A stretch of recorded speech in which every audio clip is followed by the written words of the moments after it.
Channel of Vadodara. પાલિકાના standing કમિટીના chairman અને નગરસેવિકા વચ્ચે ગંદા પાણીના વિતરણને લઈને તૂતુ મેમે થઈ હોવાની વિગતો સામે આવી છે। મહાનગરપાલિકાના સ્ટેન્ડિંગ કમિટીના ચેરમેન ડોક્ટર શીતલ મિસ્ત્રી અને ભાજપના મહિલા કાઉન્સિલર જાગૃતિ કાકા વચ્ચે ગંદા પાણીના વિતરણને લઈને બોલાચાલી થઈ હોવાની ઘટના સામે આવી છે। જાગૃતિ કાકા દ્વારા પોતાના વિસ્તારમાં છેલ્લા કેટલાય સમયથી ગંદા પાણીનું વિતરણ કરવામાં આવી રહ્યું હોવાની રજૂઆત કરવા માટે સ્ટેન્ડિંગ કમિટીના ચેરમેન પાસે ગયા હતા।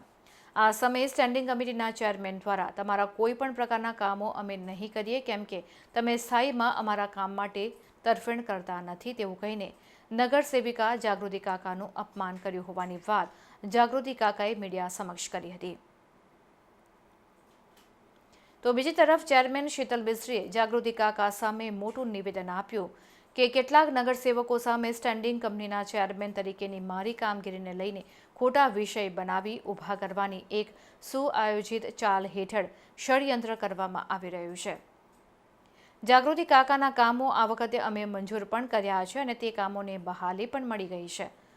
અત્રે ઉલ્લેખનીય છે કે જાગૃતિ કાકા દ્વારા કોઈની દોરવણી હેઠળ મને ડિસ્ટર્બ કરીને મારી કામગીરી ખોરવાય તેવા પ્રકારનું વર્તન કરવામાં આવ્યું હતું। એક તરફ કમિશનર સાથે બેઠક ચાલતી હતી ત્યારે જાગૃતિ કાકા તેમના વિસ્તારના રહીશો સાથે અચાનક કમિશનરની કેબિનમાં આવી ગયા હતા અને ગંદા પાણી અંગે મને રજૂઆત કરી હતી। સ્ટેન્ડિંગના ચેરમેન તરીકે સમગ્ર શહેરની અંદર પ્રજાલક્ષી જે કામો કરવાના હોય એ કામો તરફે મારો અભિગમ હંમેશા હકારાત્મક રહ્યો છે, પરંતુ તમામ નગરસેવકોના કામો એકસાથે કરી શકાય એવી પણ શક્યતા રહેતી નથી। મારા વિસ્તારમાં છેલ્લા ઘણા ટાઈમથી ગંદુ પાણી કાળું પાણી આવી રહ્યું છે।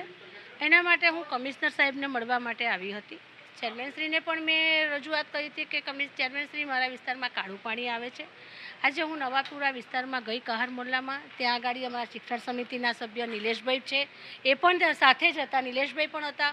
પબ્લિક એટલા ગુસ્સામાં ભરાઈ ગઈ, જ્યાં ને ત્યાં તમે જુઓ આખો વિસ્તાર કાળા પાણીથી હતો। એટલે હું વિસ્તારના લોકોને બધાને લઈને ચેરમેનશ્રી પાસે આવી તો કમિશનરશ્રીએ બહુ જ સારો જવાબ આપ્યો, અધિકારીએ જવાબ આપ્યો। કમિશનરશ્રીએ કીધું કે બેન તમારા કામો આટલા લીધા છે કામ ઉપર। તો ચેરમેનશ્રી એકદમ જ ગુસ્સે થઈને, ખબર નહીં એમના મનમાં શું હશે કે કોઈ બીજે ગુસ્સે કરીને આવ્યા હશે ને એ ગુસ્સો અમારા ઉપર કાઢવા માટે ચેરમેનશ્રી એવું બોલ્યા કે નહીં થાય કામ, તમે બધા કામો સ્ટેન્ડિંગમાં મંજૂર નથી કરતા એટલે તમારું કામ નહીં થાય, આવું ચેરમેનશ્રી બોલ્યા। એટલે અમને દુઃખ છે, મારા વિસ્તારના લોકો પણ સાક્ષીમાં છે અને બધાના દેખતા ચેરમેનશ્રી આવું બોલ્યા છે। છેલ્લા નિર્ણય લેવામાં આવ્યો કમિશનરશ્રીને, પછી કમિશનરશ્રીએ મને બોલાવી પાછી, એટલે ગઈ કમિશનરશ્રીએ કીધું બેન તમારા કામો પહેલાં લઈ લઈએ છીએ। ચેરમેનશ્રી પછી ફરી ગયા કે બેન હું બીજા વિષય માટે બોલતો હતો। મેં કહું ચેરમેનશ્રી તમે આવું જૂઠું ના બોલો, તમે સાચું બોલો, તમે પ્રજા ચૂંટીને લાવી છે એટલે પ્રજાના કામ કરવા જોઈએ।